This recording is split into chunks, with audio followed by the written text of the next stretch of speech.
స్పష్టంగా చెప్పారంటే, అక్రతు అనంటే ఎవడైతే నేను కర్మ చేసి ఆ కర్మ ఫలాల ద్వారా నేను సుఖంగా ఉంటాను అనుకుంటాడో వాడు స్థూల దృష్టి ఉన్నవాడే, వాడికి సూక్ష్మ దృష్టి లేదు. ఎందుకనంటే నాకు ఈ ఫలితం వస్తే నేను సుఖంగా ఉంటాను, రాకపోతే నాకు దుఃఖము అనేటువంటి ఆలోచన వల్ల వాడు కర్మలు చేస్తుంటాడు. అంటే నేను సుఖంగా ఉండాలంటే కర్మలు చేయాలనుకునేటువంటి వాడు కేవలం భౌతికవాది మాత్రమే, స్థూల బాహ్యమైనటువంటి భావన కలిగి ఉన్నవాడు మాత్రమే. ఎవడైతే ఈ ఫలితాల్ని నేను పొందుతున్నా, ఈ ఫలితాలు పొందడానికి ఏ కర్మలు చేసి ఫలితాల్ని పొందుతున్నానో ఆ ఫలితాలను నేను పొంది అనుభవించిన మళ్ళీ నాలో వెలితి కొనసాగుతూనే ఉంది.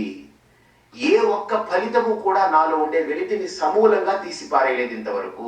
తాత్కాలికంగా కొంతసేపు అలా ఉపశమనం కలిగిందే కానీ నాకు శాశ్వత పరిష్కారం దొరకలేదు అని ఎవడైతే ఈ కర్మల వల్ల నాకు వచ్చే ఈ ఫలితాలు నా వెలితిని పోగొట్టలేవు, నాకు శాశ్వత పరిష్కారం ఇవ్వదు, నాకు శాశ్వతమైనటువంటి ఆ స్థితిని నాకు ఇవ్వదు అని గుర్తిస్తున్నాడో వాడే అక్రతు. వాడు మాత్రమే కర్మల ద్వారా నేను దీన్ని పొందలేనని గుర్తిస్తాడు.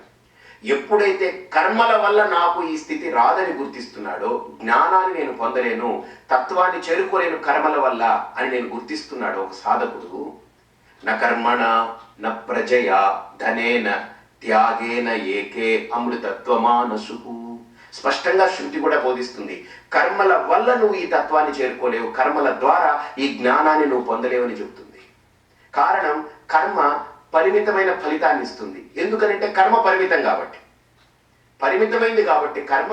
ఇప్పుడు సపోజ్ నేను 1,00,000 జపం చేశాను అనుకోండి, ఆ 1,00,000 జపానికి తగ్గ ఫలితమే వస్తుంది, కానీ 10 లక్షల జపానికి తగ్గ ఫలితం రాదు.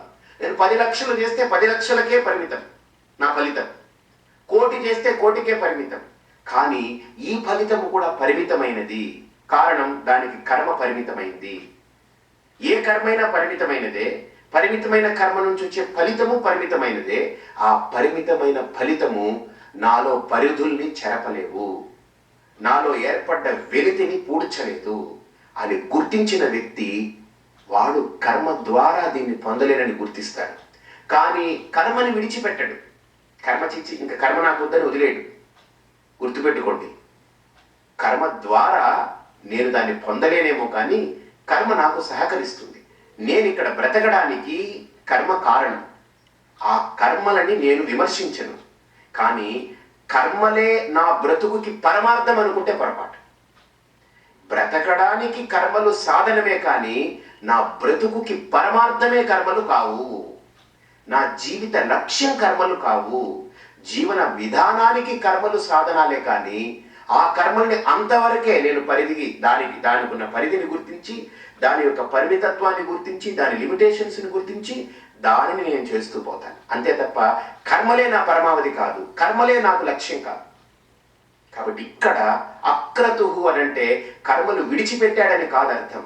కర్మల యొక్క పరిధిని గుర్తించి వాటిని జీవన విధానం కోసం ఆచరిస్తూ జీవిత లక్ష్యంగా చేసుకున్నటువంటి మోక్షాని కోసరం తను అంతర్ముఖుడవుతాడు, సాధకుడవుతాడు. వాడు వీతశోక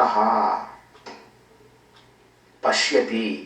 వాడికి ఏమైపోతుందంటే ఎప్పుడైతే కర్మలు నన్ను తత్వం వైపుకు నడిపించలేవు, నాకు తత్వజ్ఞానాన్ని ఇవ్వని గుర్తిస్తాడో కర్మలని కేవలం శారీరక పోషణకే వాడుకుంటాడు. అది కూడా ధర్మయుక్తమైనటువంటి కర్మల్ని వాడుకుంటాడు. ఎప్పుడైతే ధర్మయుక్తమైన కర్మలని శారీరక పోషణ కోసం వాడుకుంటున్నాడో వాడికి శరీరం పట్ల ఒక అవగాహన కుదిరిపోయి ఇది నేను కాను అని, కర్మలు కూడా శరీరం వరకే తప్ప నాకు కాదని అర్థమైపోయింది. కాబట్టి ఇప్పుడు ఆ శరీరం కానీ కర్మలు కానీ బయట ప్రపంచం కానీ వాడికి బాగా అర్థమైపోయింది, ఇది దీని పరిధి ఇంతే అని. అది గుర్తించినటువంటి వాడికి లోపల అలజడి ఉండదు, రాగద్వేషాలు ఉండవు, చంచలం ఉండదు, ఇదేదో పొందాలనేటువంటి తీవ్రత ఉండదు, తపన ఉండదు, ఉద్విగ్నత ఉండదు, లోపల సంఘర్షణ ఉండదు, మానసిక ఒత్తిడి ఉండదు, ఇవేమీ ఉండవు. వాడు ఎలా ఉంటాడు? వీత శోక, అన్ని హాయిగా చెరిగిపోయి ప్రశాంతంగా ఉంటాడు. లోపల ప్రెషర్ ఉండదు వాడికి. వాడు మాత్రమే చూడగలడు. ఎందుకు వాడు మాత్రమే అన్నారు అనంటే ఒక సూక్ష్మమైనటువంటి అంశానికి ఏకాగ్రత కావాలి. గుర్తుపెట్టుకోండి, సూది బెజ్జంలో దారాన్ని ఎక్కించాలి అని అంటే ఆ సూది బెజ్జంలో నా దృష్టి పూర్తిగా నిలబడాలి. అంతేగాని అక్కడెక్కడో చూస్తూ ఎక్కించడం అంటే కష్టం. కాబట్టి ఆ సూది బెజ్జంలో ఆ దారం ఎక్కాలి అని అంటే నా మనస్సు, నా బుద్ధి అంతా కూడా ఏకాగ్రమై ఒకటే రూపం పొంది ఆ బెజ్జం దగ్గర నిలబడాలి. అలాగే ఇప్పుడు నేను ఏ జ్ఞానాన్ని అయితే పొందాలనుకుంటున్నానో, ఏ తత్వాన్ని అయితే చేరాలనుకుంటున్నానో అక్కడికి నాలో ఏకాగ్రత కావాలి. ఏకాగ్రత కావాలి అని అంటే ఆ ఏకాగ్రతకు లోపల అలజడి, అశాంతి ఉంటే కుదరదు. అలజడికి, అశాంతికి కారణం ఏంటి? వివేకం లేకపోవడం, ప్రపంచం ఇంకా సత్యం అనుకోవడం, శరీరమే నేను అనుకోవడం, కర్మలే నాకు మోక్షాన్ని ఇస్తాయనుకోవడం. ఈ 3 స్థాయిల్లో ఒక సాధకుడు ఈ మూడింటిని కనుక సరిగ్గా అర్థం చేసుకోకపోతే, కర్మలు నాకు మోక్షాన్ని ఇవ్వవు, అవి పరిమితమైన ఫలితాలను ఇస్తాయి. అలాగే శరీరము నేను కాను, ఎందుకనంటే శరీరం కంటే నేను విలక్షణుని తెలిసిపోయింది నాకు. శరీరం పుట్టక ముందు నేనున్నాను, ఈ శరీరం తయారవ్వక ముందు నేనున్నాను, కాబట్టి ఈ శరీరం నేను కానని గుర్తిస్తున్నాను. కర్మలు నాకు మోక్షాన్ని పరిధితో కూడుకుంది, ఈ ప్రపంచము కూడా ఒక పరిధి, అంతే, దీనికి ఒక పరిధి ఉంది అని ఈ మూడింటి యొక్క పరిధులు గుర్తించి ఈ మూడింటి యొక్క గీత, దీనికి బౌండరీ కనుక గీసుకోగలిగితే, ఆ బౌండరీని వాడు దాటగలిగితే వాడిలో ఒత్తిడి ఉండదు, ప్రెషర్ ఉండదు.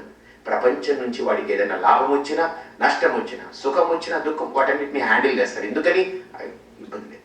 ఇప్పుడు బస్సులో మనం ప్రయాణం చేస్తున్నాం, దిగిపోవాలనుకున్నాం అనుకోండి, వచ్చే స్టాప్కి దిగిపోవాలనుకున్నాం అనుకోండి, అప్పుడు ఆ బస్సులో సీట్ ఉన్నా కూర్చుంటాం కంఫర్టబుల్గా, సీట్ లేదు నిలబడతాం, ఎందుకని? దిగిపోతాం కాబట్టి అలాగనే నేను ఈ ప్రపంచాన్ని వదిలిపెట్టి వెళ్ళిపోవాలనుకున్నప్పుడు వెళ్ళిపోతానని సత్యం. దేహాన్ని విడిచిపెట్టేస్తాను, ఈ ప్రపంచాన్ని వదిలేస్తాను, వెళ్ళిపోతాను. నా స్టాప్ వచ్చినప్పుడు నేను దిగిపోతాను అనుకున్నప్పుడు ఇక్కడే కూర్చోవాలి, ఇక్కడే స్థిరంగా ఉండాలి, ఇక్కడే ఏదో నేను నొల్లేసుకోవాలి, ఇక్కడే దొల్లేయాలి, ఇవన్నీ ఆలోచనలు రావు. అవన్నీ వస్తున్నాయనంటే వాడికి ఇంకా ప్రపంచం పట్ల, ఈ ప్రకృతి పట్ల, వాడి శరీరం పట్ల, కర్మల పట్ల అవగాహన కలగలేదు. అందుకే ఈ వివేకమే ప్రధానం ఇక్కడ సాధకుడికి. ఆ వివేకం కలిగిన వాడు ధాతు ప్రసాదాన్ మహిమానమాత్మన, వాడు దాటుతున్నాడు. వాడు నిజంగా ఒక బౌండరీ ఏర్పాటు చేసుకుని ఇప్పుడు ప్రవేశిస్తున్నాడు సాధనలోకి. ఎలాగనంటే వాడు మనస్సు, బుద్ధి, చిత్తము, అహంకారం, ఈ మూడింటిని అంతఃకరణ అన్నారు. అవే ధాతు. ఇక్కడ ధాతు ప్రసాదం అనంటే అంతఃకరణ, బుద్ధి అనుగ్రహం, మనస్సు యొక్క అనుగ్రహం. అంటే మనోబుద్ధులు సంస్కరింపబడితే, మనోబుద్ధులకు కనుక ఈ అవగాహన కుదిరితే, మనోబుద్ధుల్లో ఈ పరిపక్వత, పరిణితి ఏర్పడితే దాని అనుగ్రహంతో వాడు దాటుతున్నాడు. కాబట్టి మనోబుద్ధులు ఇక్కడ సాధకుడికి ప్రధానమైన అంశాలు. కానీ అట్ ది సేమ్ టైం యముడి యొక్క ఈ వ్యాఖ్యానం ఏంటంటే, యమధర్మరాజు చెప్పింది, మనోబుద్ధులు కూడా నీకు ఒక సాధనం లాంటిదే, మనోబుద్ధులు కూడా నీకు ఒక పరికరం లాంటివే. అంతేకాని నువ్వు మనోబుద్ధులవు కావు, నువ్వు అది గుర్తించి దాటాలి. కానీ దాటడానికి ఆ మనోబుద్ధులే నీకు సహకరిస్తాయి. నది యువతల ఉంటున్నాను, అవతల ఒడ్డుకి నేను దాటాలి అని అంటే నన్ను నీళ్లే దాటిస్తాయి. గుర్తుపెట్టుకోండి, నేను దాటాలనుకున్నది నీళ్లని, కానీ నన్ను దాటించేది కూడా నీరే కాదంటారా? నేను పడవెక్కి కూర్చున్నా, నేను నెడుతూ పోయేది దేన్ని? నీళ్ళని. నీళ్లలో అలా కూర్చుంటే, నదిలో పడవను అలా పెడితే పడవ వెళ్ళదు. పడవ ఏం చేస్తాడు? నావికుడు తెడ్డు వేస్తాడు. దేన్ని కదుపుతాడు? నీళ్ళనే కదుపుతాడు. కాబట్టి ఇక్కడ బాగా గుర్తించండి, నేను నదిలో ఉన్న నీటిని దాటాలనుకున్నాను. నదిని దాటాలంటే ఏమనర్థం? నదిలో ఉండేది ఏమిటి? మామూలుగా ఇసుకుందనుకోండి, దాటాలని అనుకోని నడిచి వెళ్ళిపోతాను.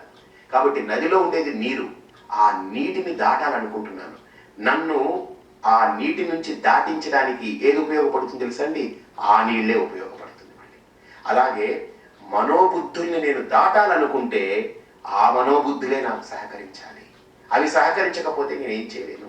కాబట్టి వాటిని సహకరించే విధంగా పడవలో ప్రయాణం చేసేటువంటి వాడు, నావికుడు హాయిగా తెడ్డు ఏ దిక్కుకు వేస్తే చక్కగా పడవ ప్రయాణం సాగుతుందో అలా వేయగలిగితే పడవ ముందుకు వెళుతుంది, ప్రయాణం సాగుతుంది, గమ్యాన్ని చేరుకుంటాం. అలాగని ఇక్కడ కూడా సాధకుడు, అక్కడ నావికుడు, ఇక్కడ సాధకుడు. ఈ సాధకుడు కూడా తన మనోబుద్ధుల్ని ఎలా వాడుకుని సంస్కరించుకుని దాన్ని ఉపయోగించుకుంటే ఆ మనోబుద్ధుల్ని దాటగలము. దాని గురించి కూడా సాధన అద్భుతంగా మన ముందు ఆవిష్కరిస్తున్నారు. వాటిని తెలుసుకుందాం.